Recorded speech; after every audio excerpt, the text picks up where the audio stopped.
afternoon, how are you? I'm Angela. Welcome to Wild is Life. Thank you for joining us. So I'm going to take you for a tour around the sanctuary. So if you'd like to follow me, we're going to start by meeting 2 young little baby elephants that we have in our care. And then after that, we'll go and feed the giraffe and the lions. We'll break and have a little bit of high tea and enjoy some scrumptious little home-baked goodies. And then after that, I'll introduce you to our pangolin, which is a very special animal here at the sanctuary. And then we'll finish off with our resident herd of elephants.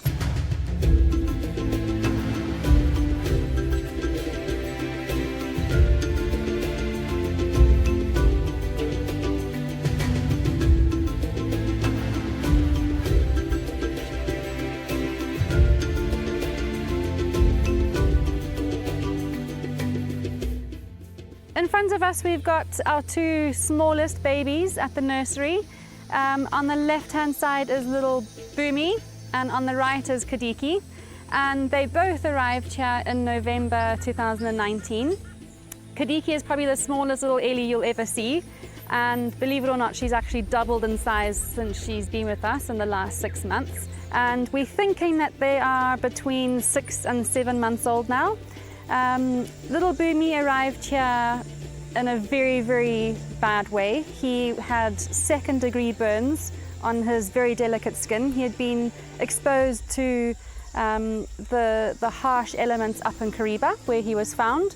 And that's why his little ears got a little bit of, it's folded a little bit because of the horrific injuries that he sustained from the sunburn. Little Kadiki is the one that's mischievous in the corner there. She's the little baby of the family, and probably we might say could be the golden child. She gets away with everything, and she has all the handlers working 24 hours a day around her. So little Bumi and Kadiki are on a very rich infant formula. Elephants can't digest the fat in cow's milk, so it's a very specialized formula that we have to feed them. Bumi is currently drinking about 50 litres of infant formula over a 24-hour period, and little Kadiki isn't far behind. She's on about 40 litres of infant formula. So yeah, they're very hungry little things, don't stop guzzling milk all day long, and their handlers are with them every single minute of the day. And that's because they are needing their milk within every hour to every 2 hours over a 24-hour period. So what we've developed here at Wild is Life is called the Zimbabwe Elephant Nursery. Our whole project and aim is to rescue and rehabilitate young elephants and then return them back to the wild when they are old enough and well enough. So these 2 little babies are going to be with us for at least another 5 years before we can start looking at weaning them off the formula. And then once they've been weaned off the formula, we get the logistics and the rescue teams and movement teams prepared to basically move them by road up to Victoria Falls, which is our release site. It's called the Panda Masui Forest Area. So up there we currently have 13 elephants that are undergoing the rewilding process, and these 2 babies are part of the herd of 13 that we have here at the nursery.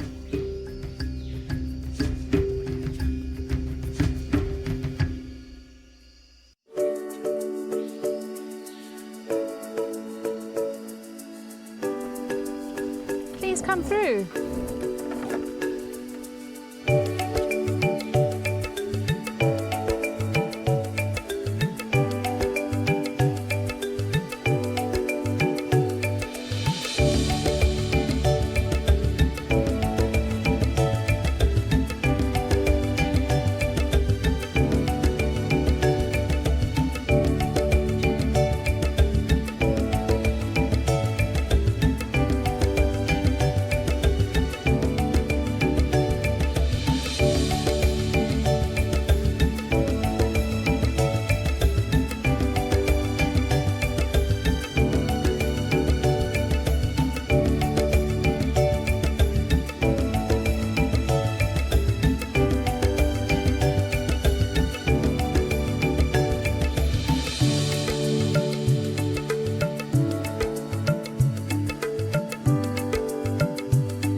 way to another section of the sanctuary where we'll meet our resident hyenas and our lions.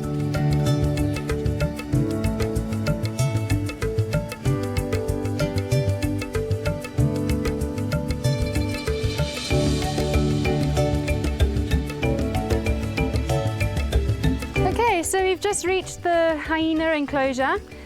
So in front of us we've got our two resident hyenas. This one right close up here, his name is Harry, and he is a real little social butterfly. He loves people.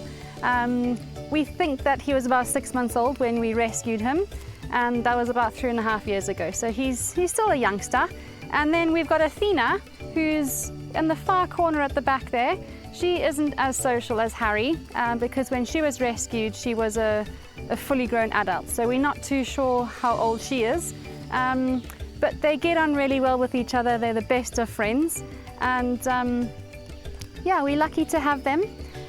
They are very special animals. They are extremely intelligent. And it's quite hard work trying to introduce different games and different enrichment ideas for them.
So here I'm introducing you to a very, very special animal here at Wild is Life.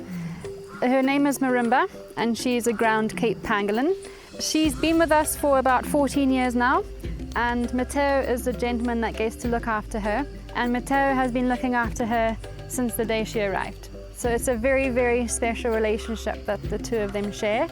And it's because they spend about 10 hours a day together, 365 days a year. We keep her lifestyle here as natural as possible via the mode of transport. Matteo carries Marimba around in his backpack. We call it the pangolin pouch. And they basically go trekking around the farm searching for ants.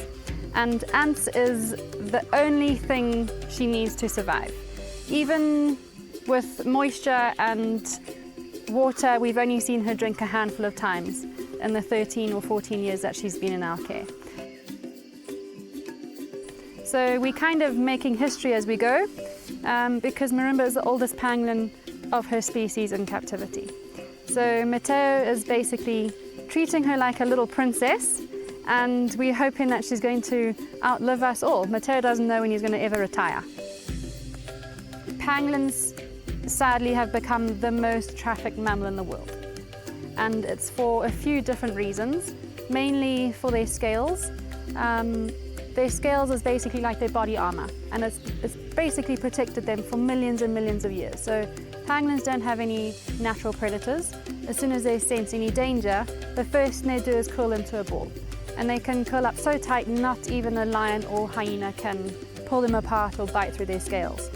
So that's what's protected them for so long. Oh, she's showing us her tongue. So now you can guess how she picks up all the ants.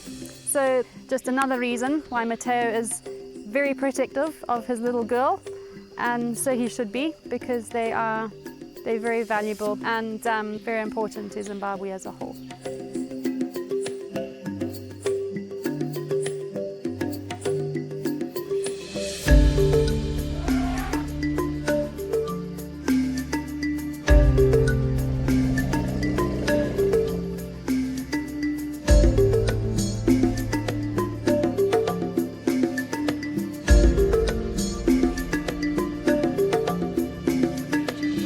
front of us is our larger elephant herd. So we met Kadiki and Bumi, the two babies, and these are the slightly older ones that we have here at Wild as Life and the Zimbabwe Elephant Nursery.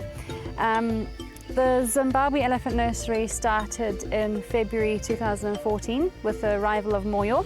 So she's the founding member, and she's the big girl on the edge on the right-hand side who's busy talking to her handlers. Moyo arrived here when she was about this big, just above my knee, basically like the size of a medium-sized dog. That's how tiny she was. She was rescued she was found up near Bumi Hills in Kariba, same area where Bumi came from. And yeah, she's grown in leaps and bounds since she's been in our care, and that has taken a lot of milk formula and a lot of love and care and nursing around the clock. To give you a little bit of a background to Wild as Life and the Zimbabwe Elephant Nursery, the Zimbabwe Elephant Nursery was started by Roxy Dankwitz, who is the founder of Wild as Life, and that was in 2013. So the Zimbabwe Elephant Nursery is the only registered elephant sanctuary in Zimbabwe, and the whole idea behind it is to rescue milk-dependent calves, bring them up to an age where we can then release them into the wild. So elephants will suckle from their mums for at least 3 years. So if they lose their mum in that time, the chance of survival is very, very slim. So what Roxy has developed here is this safe little haven. And then at around the 5-year mark, we start looking at moving them up to our release site. So our release site is up in Victoria Falls. It's called the Pangolins Forest Area, and it's 34,000 hectares of pure elephant country. And we have managed to secure a lease for the next 25 years. And up there we currently have 13 elephants that are undergoing the rewilding process. And all those elephants originated from different areas in Zimbabwe, rescued from different times for different reasons. They all came here to the nursery and have since kind of, I can call it, graduated. So this is like little stage 1. And then stage 2 is Panda Masui, where they start meeting other elephants and sniffing out other elephants. Stage 3 is then basically the big wide world, where they go and join a wild herd and live in the wild where they belong. So that's the whole process. So by you visiting us this afternoon, you have become part of the journey of these elephants going back into the wild. And if you'd like to follow their story, you can adopt an elephant. And what happens is, when you adopt or foster an elephant, you receive a certificate and a letter and regular updates about the elephant and the journey that elephant is going on. And it can also be as a gift to a loved one, a friend or a family member, and it will just make a big difference in the lives of these elephants that are going back into the wild.